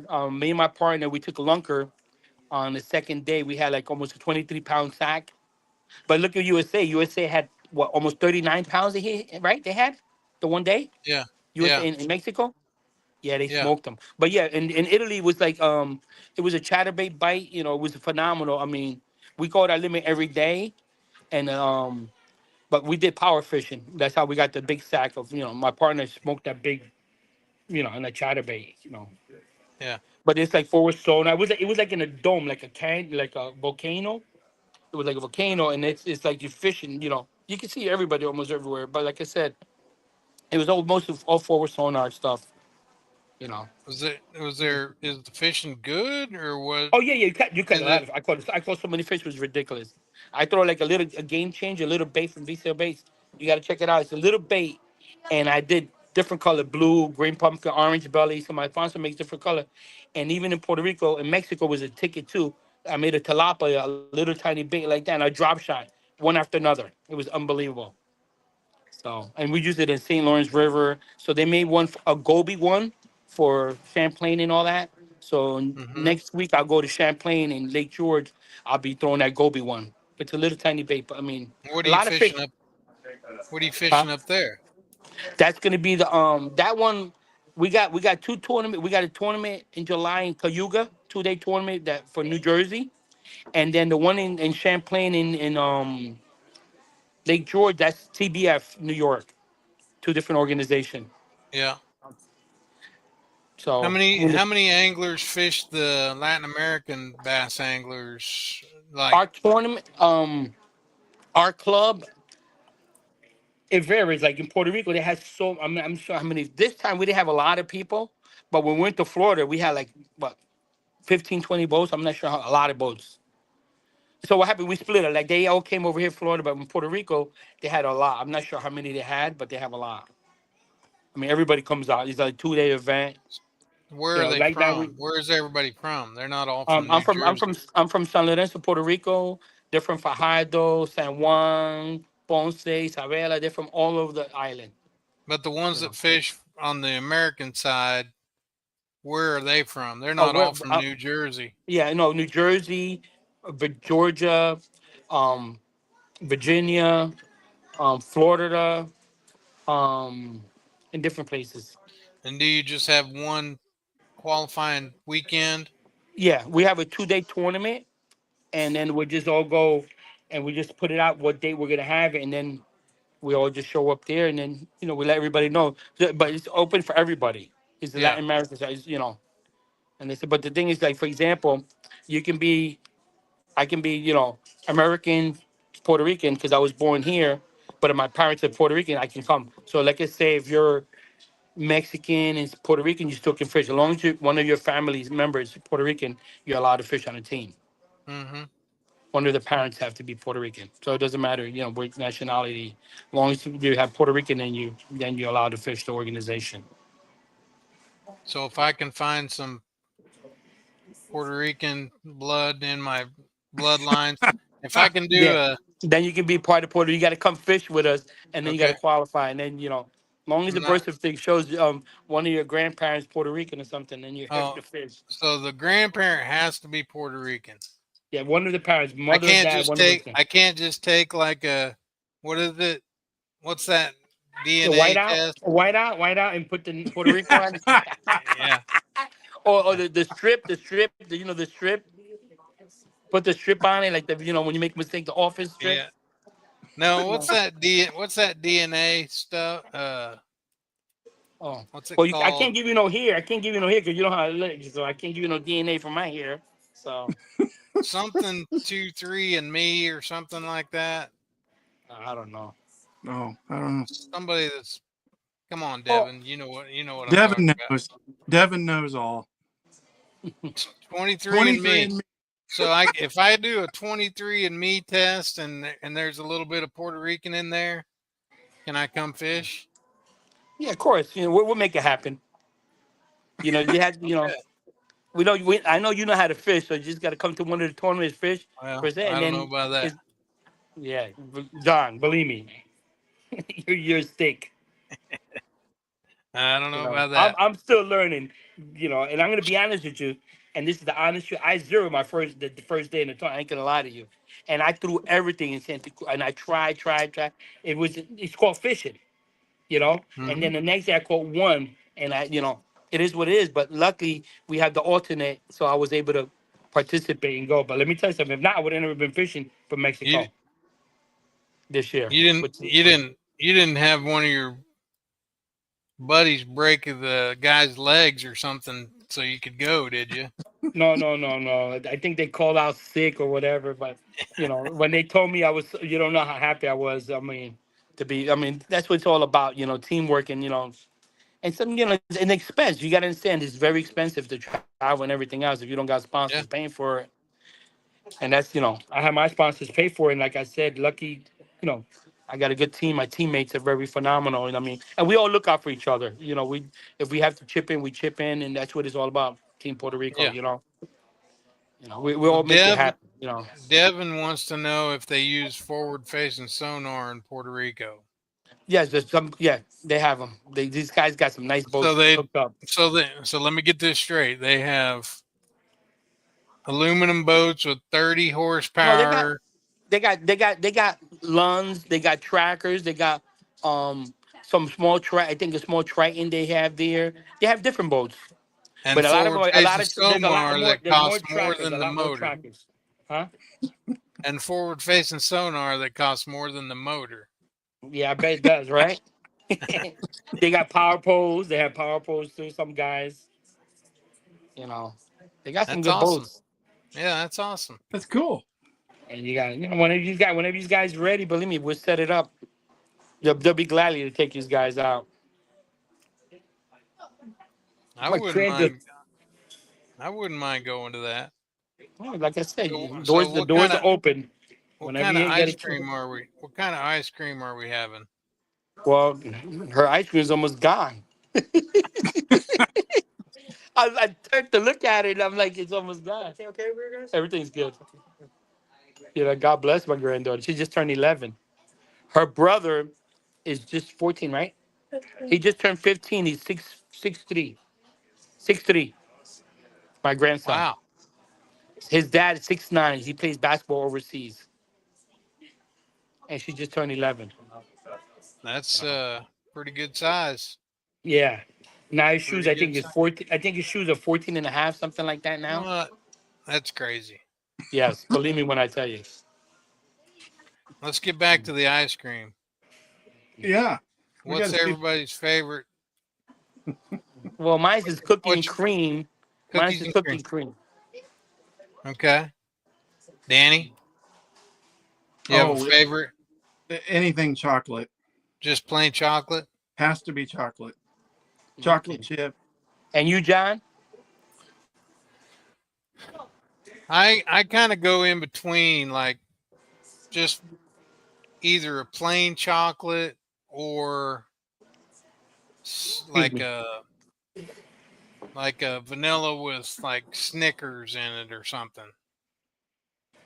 Yeah, I like that'll work. Snickers or peanut butter cup, something like that. The Reese's, yeah, Yeah. that's good. Val just likes plain. She just wants plain vanilla or plain chocolate, no added stuff. Yeah. So, excuse me, let me Devin drink some like water. Devin likes Rocky Road. Rocky Because Road. no one else in the house likes Rocky Road. I guess. Is Devin the only one watching tonight? Nobody's. What about Moody? What kind of ice cream you like, Moody? Somebody will comment.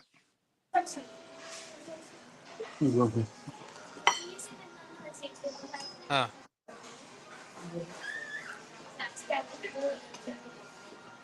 Oh, nobody else is commenting. No comments out there. No comments. Nothing in Anybody? Spanish. Nothing in There Spanish. was something earlier. Yes, we did have. We had Ricardo Cruz. Oh yeah, that's he's the president of the Dominican team.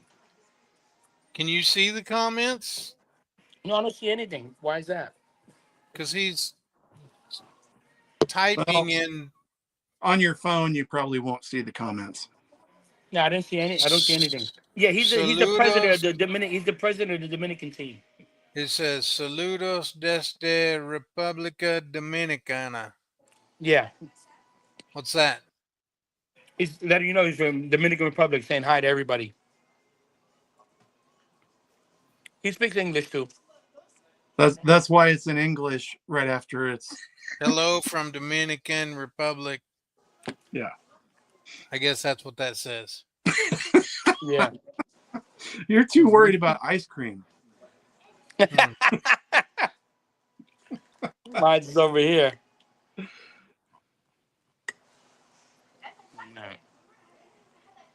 So what's next? What do you got this weekend?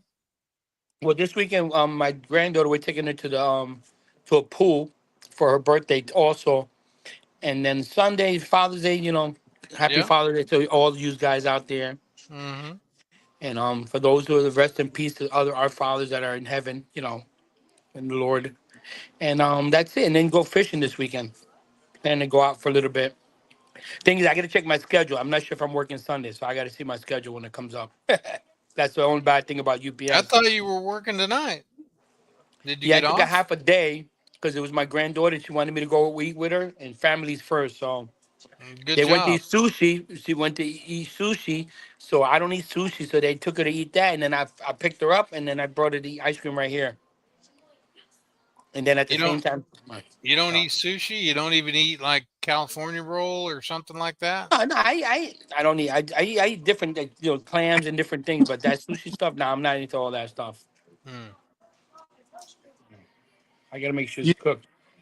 Go. Do you know Van Ludwig? Yeah, that's Van Liquid is my VCO bait sponsor. He's the one that makes all my baits and everything. Oh, cool. His favorite's mint chocolate chip, so you might want to grab him some. Yeah, Oh there you yeah, I go. will. I'll make sure when he gives me my after he gives me my new order because I left all my stuff in Mexico. I gave everything away. So when I get my order, I'll get him his mint chocolate chip. You know how much how heavy plastic is. I left the whole thing, give it all away. Then maybe came with one less suitcase. My So wife thinks I'm running away with all that stuff. so you flew down there. Was You that? flew down to Mexico. Yeah, I flew down. Yes. Where did you fly into for this Um, lake? I go to Atlanta from North New Jersey to Atlanta, from Atlanta to Monterey. And it's like an hour away, Monterey. hour and a half. Yeah, hour and a half ride. Yeah. Yeah. Uh, Well, it sounds like a pretty neat deal. hmm Maybe we can get more interest in it. hmm Especially, has it ever been in America? And Matt really didn't know the answer to this. Has it ever been to in America before the Pan American Games or the World I'm not Games? sure. 'Cause, I mean, like I said, this is that 19th year they've been doing it. But I mean, I'm like I said, I only been fishing in 4 years already. I mean, Yeah. that's why I say next time we'll have my president come and he'll tell you he knows more too. You know, I'll let Ray. Ray's the Yeah. man. Believe me, Ray. Let me tell you, Ray's a military officer, and it's like he's everything for us. Let me tell you, something. He's like you, John, nonstop answering phones, doing this, doing this. You know, if it wasn't for Ray, a I, lot of us wouldn't be going nowhere because he's on top of everything. You know, plus he has his job and everything else. He's a retired, military guy. I always thank him for his services. Him and everybody else. yeah. Ray Heredia. He's the man. You have to ask a And question. now, You got to ask Ray Heredia. He's the man. is That's why I he said now? the next time. Is he here or is he in Puerto Rico? No, he's here. He has a house in Maryland. Yeah. All So right. next time, like when we talked about, like next time we'll have him on, like you said, and then he can Yeah. answer all the questions. Believe me, if Yeah. anybody knows, he knows. So, and Yeah. We can get him on some at some point. yeah, That'd be fun. have Yeah. him, and then we get the other guys too, Dominican Republic team, with them, different people, and Yeah. but he's been fishing for maybe 30 years. He's sponsored by Lawrence, a whole bunch. He's way up there. He's been all over the world, traveling and everything else, and fishing. You know. Have I ever met him? I'm not. I don't. I'm not sure because I mean, if he been maybe met him in one of the tournaments or something. But he's been Mm, fishing forever. yeah. You know, so I'm not sure if he knows who you are, but from BSS. I mean, That's but he's been fishing forever. Oof, too many years. Way yeah. more than me. Way more than me. So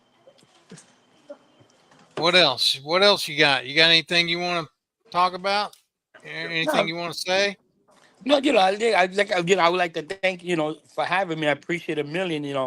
And like I said, Puerto Rico Sports Fishing Federation is an organization, nonprofit, and we give back. I mean, we fish, we do everything, and besides me with the kids, me forever working with the kids, the youth.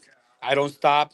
I don't charge anything, and all my kids when I do an event, everything I give is free. Everything I do, they all get medals for participation. Always if somebody goes home with something.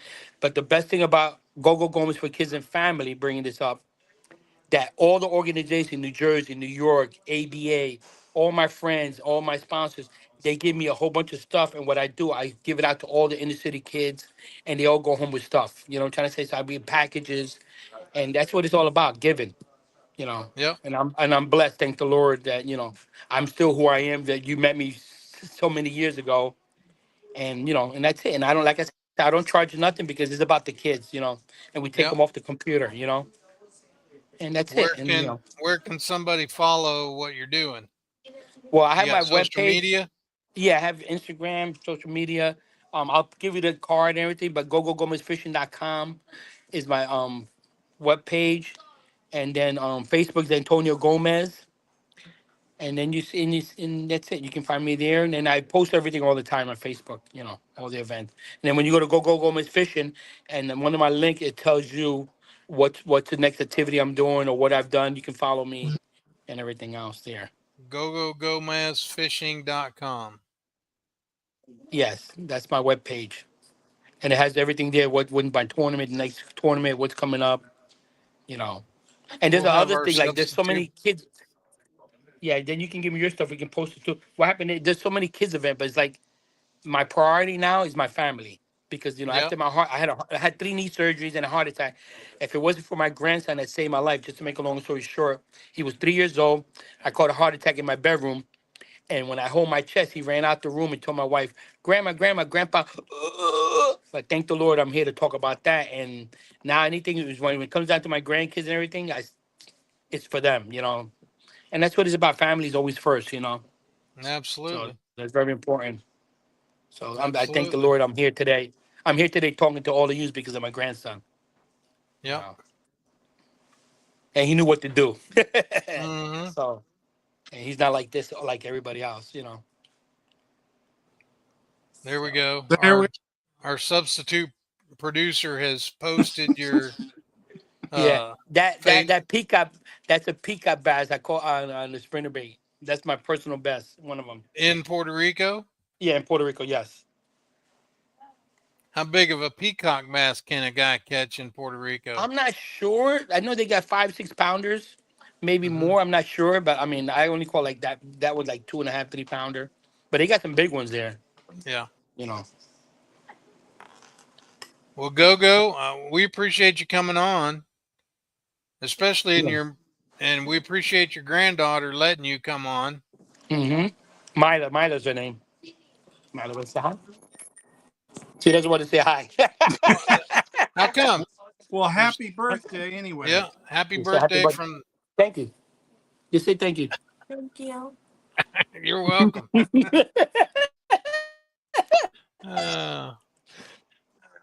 She said, no, right, no, no. She Go. goes, no, no, no, no.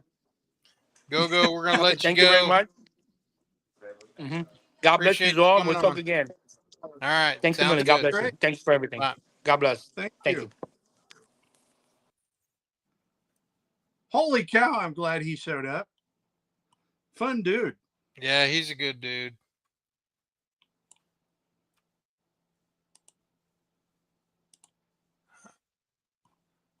He's been like that ever since I met him, I don't know, 20 years ago. Oh, wow. And he's been that way. He's been doing this kids thing since then.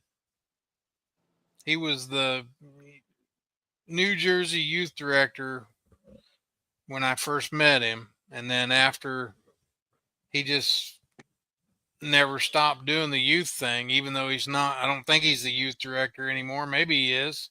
I guess we should ask him, but I don't think he is. But yeah, good dude.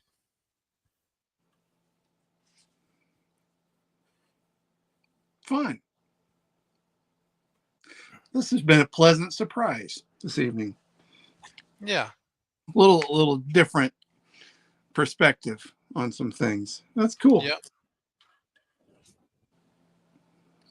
It'd be interesting. It'd be if that hot springs, that wouldn't be a bad trip over to just check it out. Yeah, But that's I hope they can maybe publicize it a little better. Like, we're hearing about this tournament after it happened, basically. pretty And much. Yeah. you didn't hear anything leading up to it, or at least I didn't. If I did, I didn't pay attention to it. So I don't know.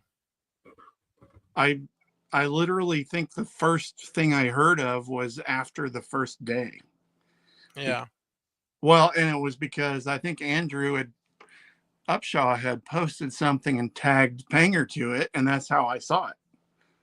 So, yeah, Yeah. how to grow that. That would be an interesting project. I heard Panger on another podcast talking about it, and he was just so excited about the honor and about the sharing information and just the privilege it was. And it really did bring me back to the day when the state teams used to be that way. And the nation championship used to be that way. And it's kind of a sad deal that we can't I just think there's people that never understood that, never got it. Oh, People, yeah.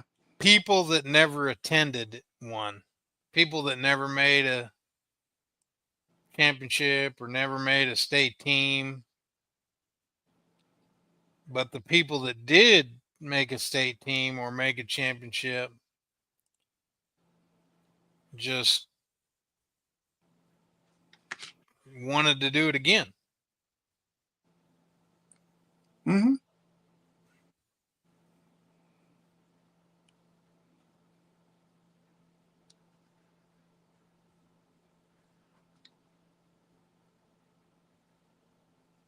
There you go. There's something positive from Devin, and we don't have to beat him about the head and neck for it. 2019, where was that one? Pickwick.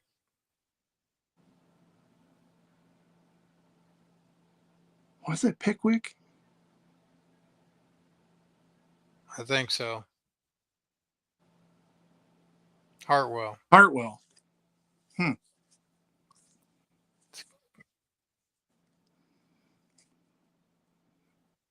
There's a place I hope to go back to.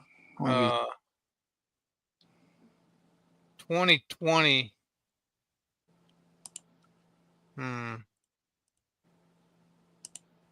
I could have sworn 19 was Pickwick.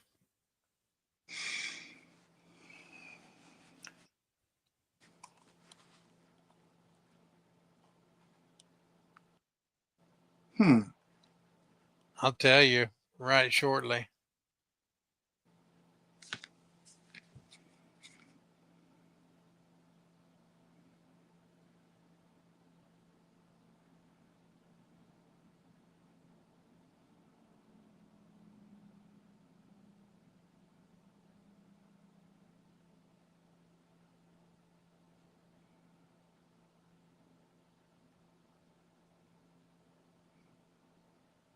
Absolutely. Hartwell.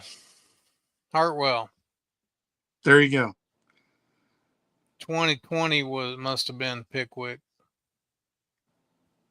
It was Pickwick. I know it was Pickwick. You know how I know? How's that? Because the entire bass staff,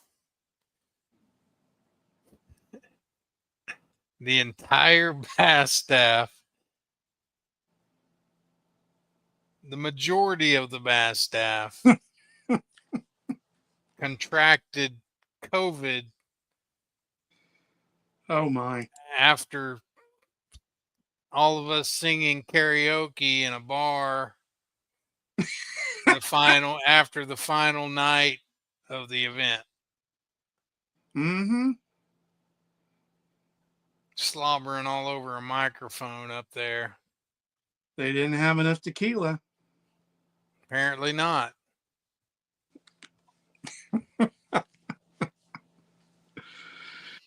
Yes, I agree, Devin. I don't know. Obviously, John's been around way more places than I have, but I don't know how it gets any better than Green Pond Landing. I really don't. It doesn't. No, it doesn't. I mean, I could see where Green Pond would be. Like, I've heard this. The only negative I've ever heard about Green Pond is that you have that if it's a big tournament, like, you know, say like an open, that you got to park so far away and you got to walk up a hill. But I've heard that, but I also know for a fact that the folks at Anderson provide golf carts and people to run those golf carts for every single one of those big tournaments. So I don't know where that complaint would come from, other than it might have been you know, maybe some guys that fished a tournament, like a club tournament where they weren't in the, but even then, there would be golf carts there and they wouldn't know they were fishing a club tournament. So I don't know where that comes from, because I know the folks, I know Neil and Matt. Matt's the one that does the golf carts and runs the park there. I mean, when would you ever fish a tournament that you don't have carts? Yeah. I don't Crazy. I don't think there's ever a place.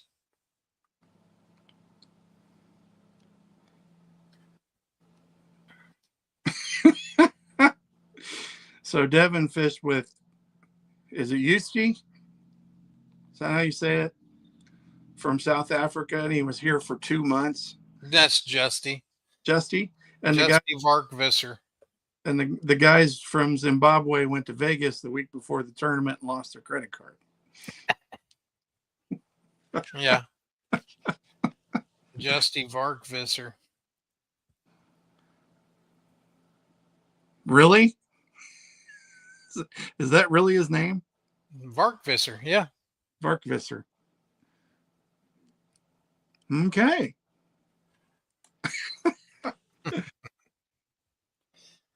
And Matt brought up Dean Sylvester.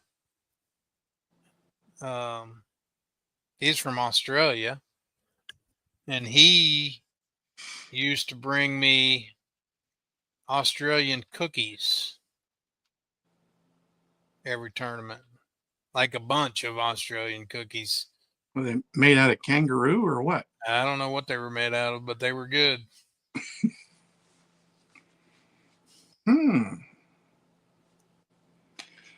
Australian cookies. I'm kind of digging the Panger bottle of tequila story. Should have asked him what kind it was.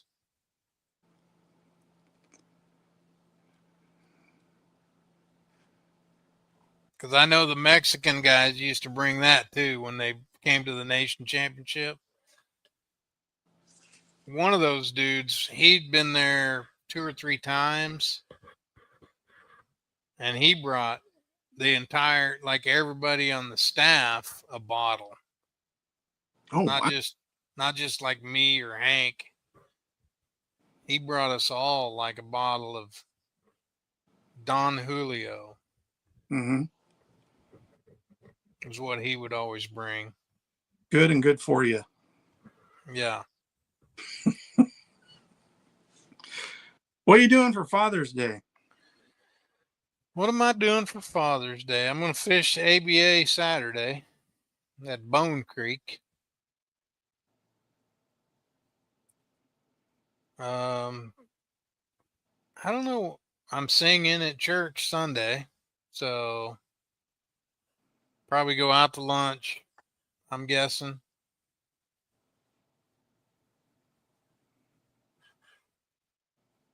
I don't think Bree's coming down. Oh, Toes in the Grand is this weekend. Maybe. I don't know. I haven't heard how it's a festival. I know the carnival is setting up, and I'm sure it'll go on as scheduled, but it's supposed to be concerts all weekend and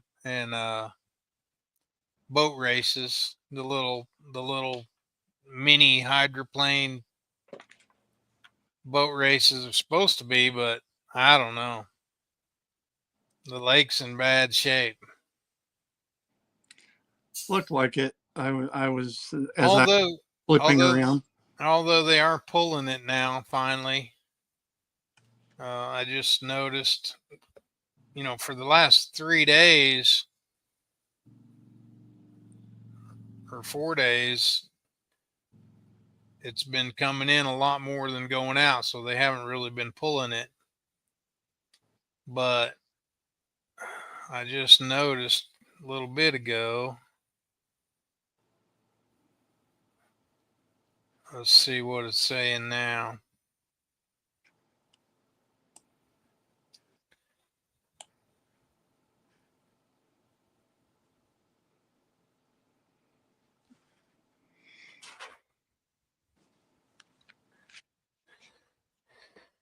Now we got, but we're supposed to get some more rain.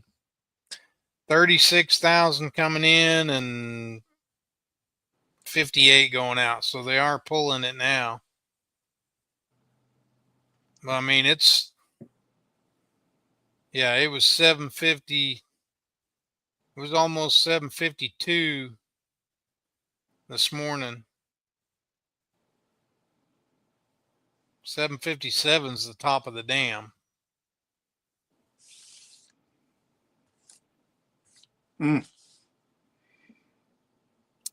So they're pulling it. That might pull the logs out of out of Wolf Creek so they can have their races. We'll see.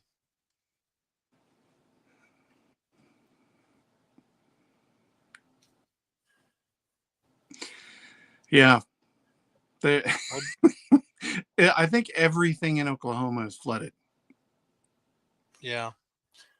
I know they've been holding because of the lakes down below. Hudson and Gibson I think, are full, so they can't. But it did come up. It did. See, Saturday they were still pulling. And then they stopped Saturday evening, and we got more rain. And they stopped pulling. Because it came up pretty quick.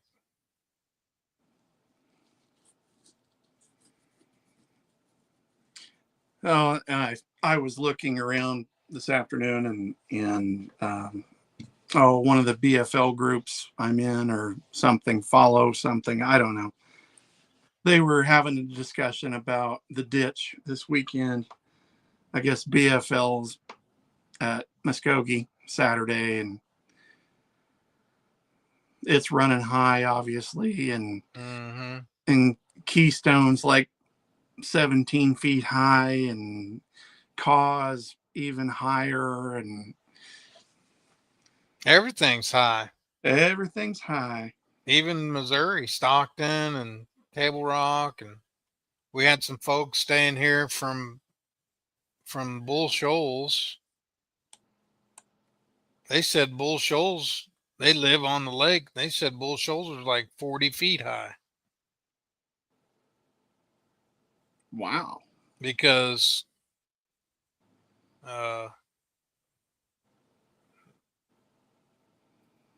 it must go into, I thought it must go into Table Rock somehow. I thought it was the other way. Or maybe Table Rock is letting so much out that Bull Shoals is full. Maybe that's what it is. That's what it is. Because they were complaining that Johnny's lake was normal and their lake was 50 feet high. And Johnny's lake would be Table Rock. Yeah.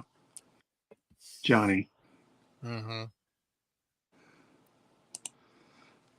That's probably the way it was. They're letting it out of Table Rock and filling in. Bull Shoals is holding it.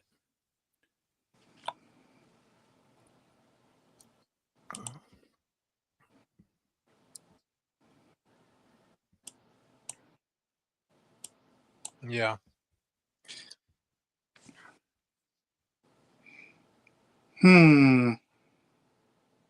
What are we doing next week? I don't know.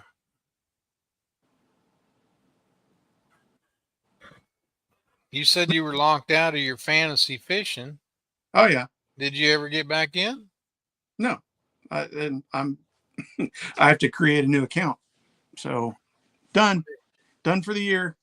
Why would you have to create a new account? Because you click change password and it does not go to your email. So either my email has been sabotaged or the link is dead or what have you. I can't get back into my account. So all it does when I click on it, all it does is loop and say, yeah, sign up today. No. No, I signed up in January. Thank you very much. Yeah, that's It is what it is. Maybe I'll get back into it. What are you doing for Father's Day? I really don't know. I don't think there's anything planned. You've got my issue is there's nobody. I mean, we got Bree, she came by last weekend, but I think she's doing something. She might come down maybe. It's nice having Bree close enough that she just pops down. We haven't had that for years. Years. So that's nice. Brett is still too far away to just pop down or for us to just pop up. So, and they, the kids are playing ball and they got so much going on that they can't get away right now. But I think they're going to come down maybe in July sometime. There you go. We don't have a lot of guests. What were you going to ask?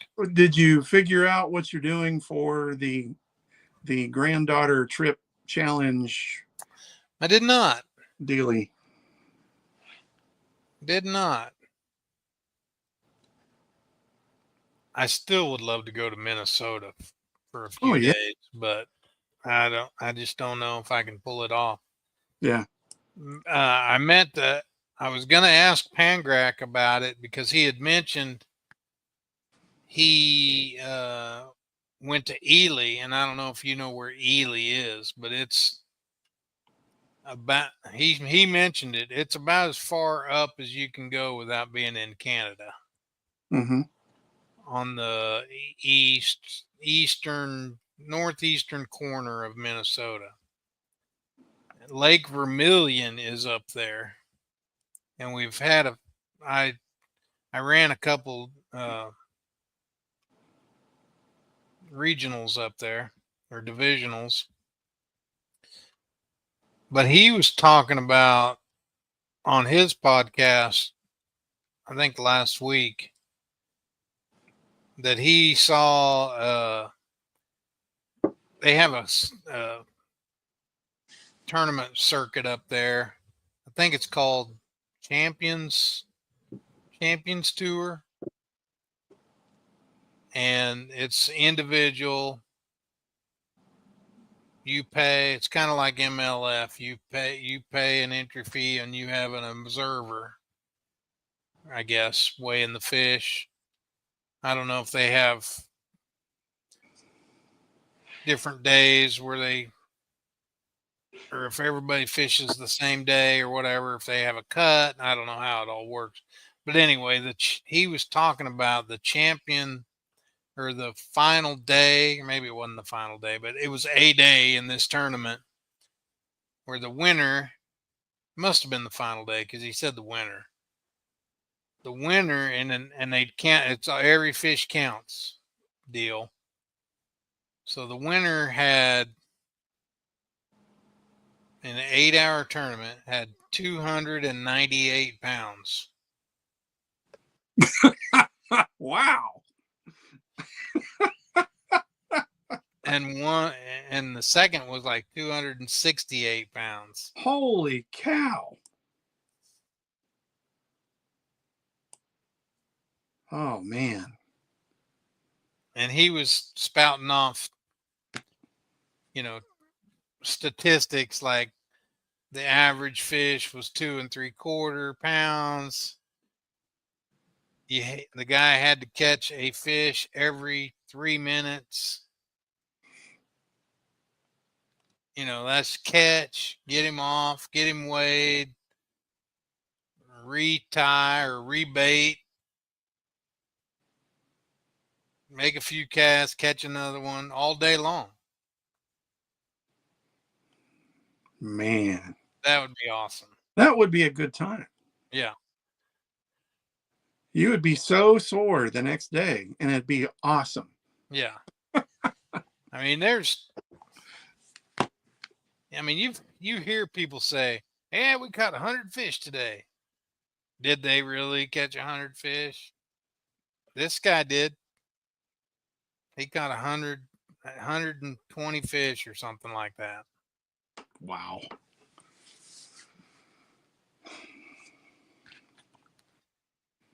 But yeah, so to answer your question, no, I haven't figured it out yet. I think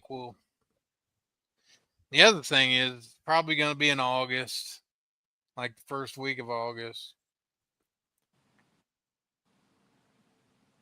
It's a little cooler up in Iowa than it is in Kansas and Oklahoma. Not a whole lot, but a little bit. And if we go on up to Minnesota, it's a little bit more cooler that time of year. Mm-hmm. Don't blame you at all.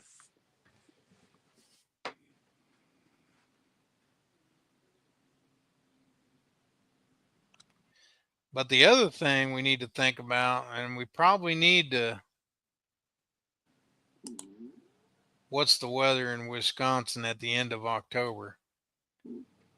It could be iffy. It could be cold. Like here, it could be 8 or 80. And probably not 80. Probably not 80. I mean, I'm trying to think when I've been up there in September, and it's very nice. 70s, lows, upper 30s, low 40s in the morning.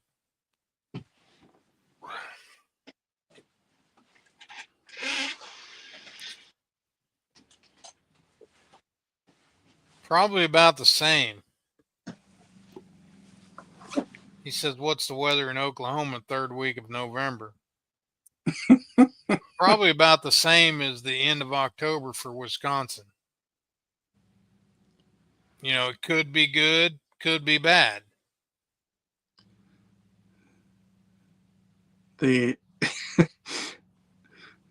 Since it's the week before Thanksgiving, it's probably going to be hot.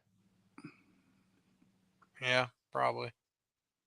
Because that'd be basically the second week of pheasant season in Kansas, and that would make it 85 degrees. Yeah. Typically. Yeah.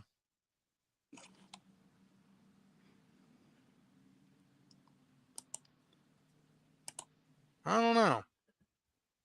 Interesting thought. I'm intrigued about as far as the 100 fish challenge. I'm intrigued about the Yates Center, staying up there, fishing them little lakes.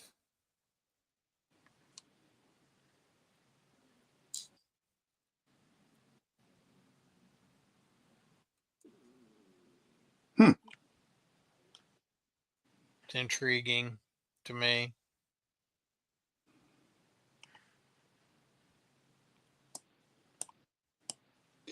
Yes, indeed, sir. I thought Kiki was going to get on here at 8-ish. Well, couldn't tell you. They are younger with younger kids, so you never know. True. Because Kiki just finished baseball and all t-ball and all that, and the very next week then Crank started. Yeah. So of Crankhead, and those of you with young ladies, he had dance class tonight, Mm-hmm. along with t-ball practice. Mm-hmm. And I'm worn out just thinking about it. My granddaughter starts their county tournament tomorrow. Softball. They've already had their regular season and going into the tournament season. And Brooks had basketball camp in the morning and then track camp in the afternoon. I don't know if I told you about track camp. Did I tell you about track camp? No. See if I can find the video and see if you can see it. Because it's hilarious.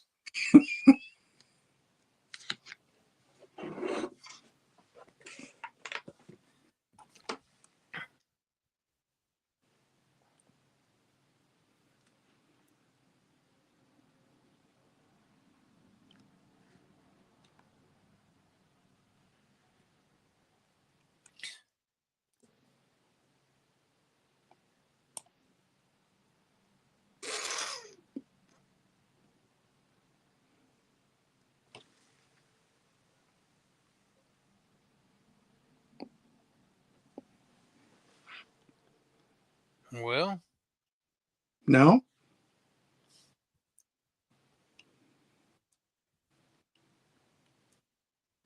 didn't realize we texted so much.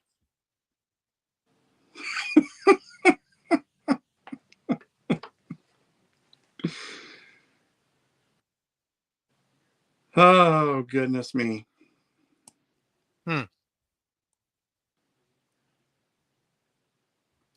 Oh, here it is. I don't know if you'll be able to see this.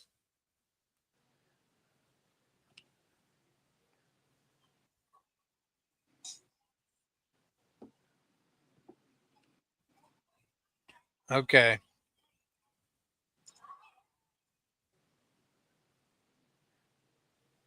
So my grandson. Okay, can you see it? Yep. I'll start it. My grandson is the one in the pink shorts and the dark shirt, like in second place. Okay.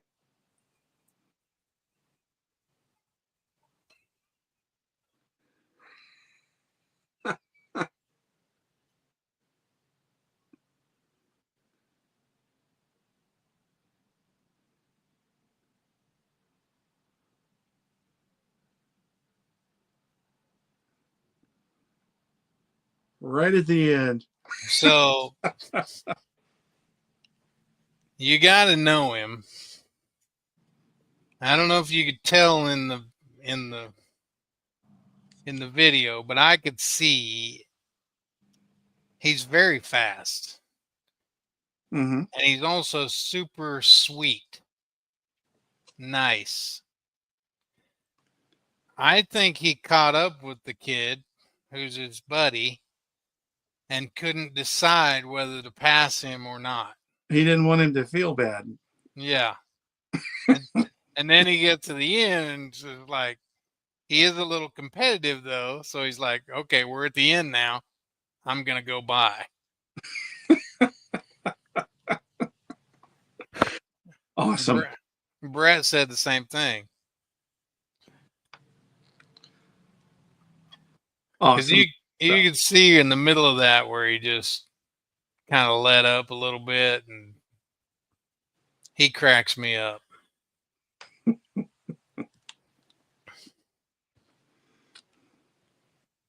Guys, we had a little different show this evening. You had the two old farts hanging around, and we had Panger show up. And if he's 5 hours from Norman, where's he at? Kansas City?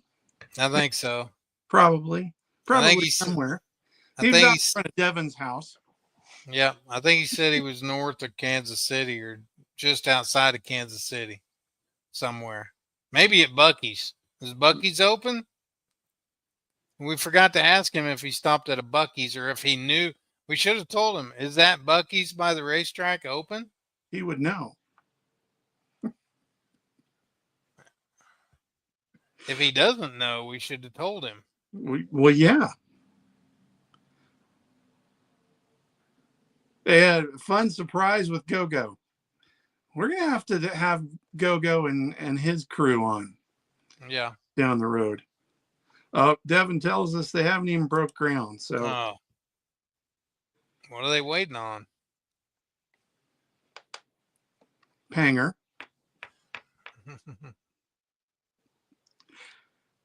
Guys, thanks for watching. As always, thanks for participating. Everybody have a great week. Happy Father's Day if it applies. And don't forget, we're still doing the favorite fishing memories. That's where you record your memory, your 30-second blurb, your 1 minute video on your phone. Send it to Crank, to his email if you can. If you can't figure out how to do it, just text one of us and we'll talk you through it. No big deal. Everybody have a great week.